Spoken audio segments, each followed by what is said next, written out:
పాత్రధారణ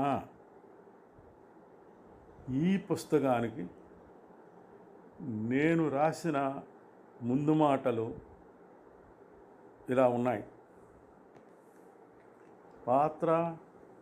పాత్రుడు, వందే మాతరం, ఎందరో మహానుభావులు, అందరికీ వందనాలు. వేషాలు వేయటం మాటలు చెప్పినంత తేలిక కాదు. అవును, నాటకర్త రాసిన మాటలు బట్టి పట్టి చెప్పేసినంత మాత్రాన వేషం వేసినట్లు అవదు. పాత్ర వలె ఆహార్యం వేసుకున్నంత మాత్రాన కూడా సరిపోదు. పాత్రలా చేతలు ఉండాలి, పాత్రలా మానసిక స్థితి ఉండాలి. వేషం కట్టే ప్రతి నటుడు చతుర్విధాభినయాలు నేర్వాలి. భరతముని ప్రస్తావించినట్లు ఆంగికం, వాచికం, ఆహార్యం, సాత్వికం అభినయాలు నేర్చుకుని ప్రదర్శించాలి. నాటకంలో నటుడు పాత్ర ధరించటమే ప్రధానము. పాత్రలా చేష్టలు ఉండాలి, పాత్రలా మాట్లాడాలి, పాత్రలా వేషం వేసుకోవాలి, పాత్రలా మానసిక అనుభూతిని పొందాలి. అందుకు నటుడు శిక్షణ పొందాలి, సాధన చెయ్యాలి. నటుడు పాత్ర ధరించటానికి యోగ్యత కలిగి ఉండాలి, పాత్రకు పాత్రుడు కావాలి. అందుకు పాశ్చాత్య గొప్ప పరిశోధనలు చేసి నట విధానాలను కనుక్కున్నారు. ఇంట్రడక్షన్ టు యాక్టింగ్ అనే ఆంగ్ల గ్రంథం ఆధారంగా ఈ పుస్తకం పాత్రధారణ రాశాను. నేను అమెరికా పర్యటించినప్పుడు అనేక గ్రంథాలు కొని తెచ్చుకున్నాను. నాటక రంగాన్ని అధ్యయనం చేశాను. అక్కడ వృత్తి నాటక రంగం, స్కూళ్ళల్లో, కాలేజీల్లో పాఠ్యాంశాలు ఉన్నాయి. నాటక రంగంలో ఎందరో ఉద్యోగులు చేస్తున్నారు,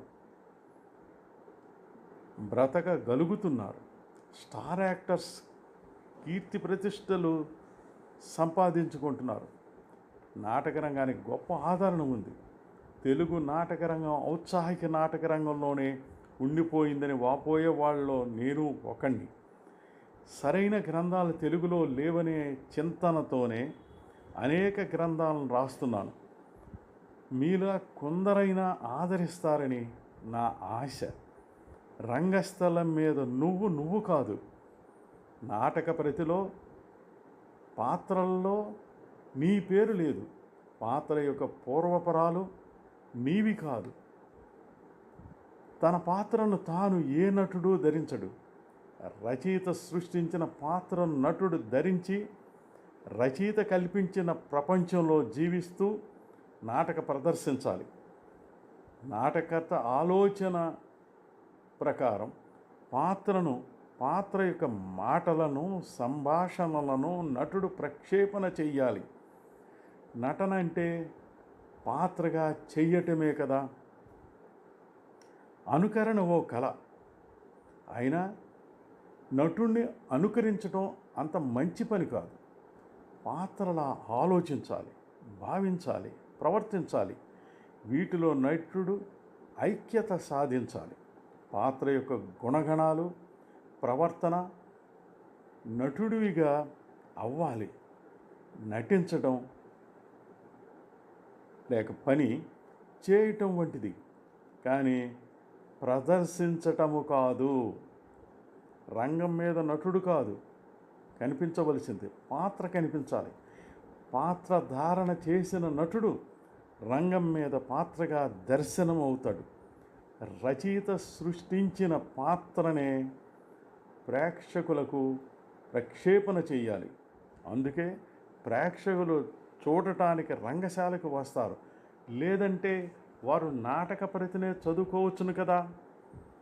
ప్రతి నటుడు ఇతరుల వలె వేషం వేస్తాడు. ఈ పాత్రధారణే మారువేషం అని కూడా అంటాం. నటుడు పాత్రగా కనిపించడం పరకాయ ప్రవేశం అన్నమాట. పాత్రని యోగ్యులకే ఇవ్వాలి, అంటే అపాత్రధానం చేయకూడదన్నమాట. అలా జరగాలంటే నటులకు తగిన పాత్రలకు ఎంపిక, ఆడిషన్స్ చెయ్యాలి. నటులు నటశిక్షణ వల్ల తమ ఆలోచనలతోని, భావనాశక్తితోని, ఏకాగ్రతతోని, సృజనాత్మక శక్తితోని, సాధనతోని పాత్రను సృష్టించాలి, పాత్రను ధరించాలి, పాత్రను పోషించాలి, పాత్రను ప్రక్షేపణ చెయ్యాలి. నట శిక్షణ అంటూ ముందు మాటలు రాసిన మిత్రుడు డాక్టర్ డిఎస్ఎన్ మూర్తి గారికి నా హృదయపూర్వక కృతజ్ఞతలు. ఈ పుస్తకంలో ప్రస్తావించిన ప్రయోక్తలకు, నాకు సహకరించిన వ్యక్తులకు నా కృతజ్ఞతలు. సర్వే జనా సుఖినో భవంతు. జై హింద్. భవదీయుడు కొత్తపల్లి బంగారరాజు. మరికొన్ని విషయాలు మరో భాగంలో.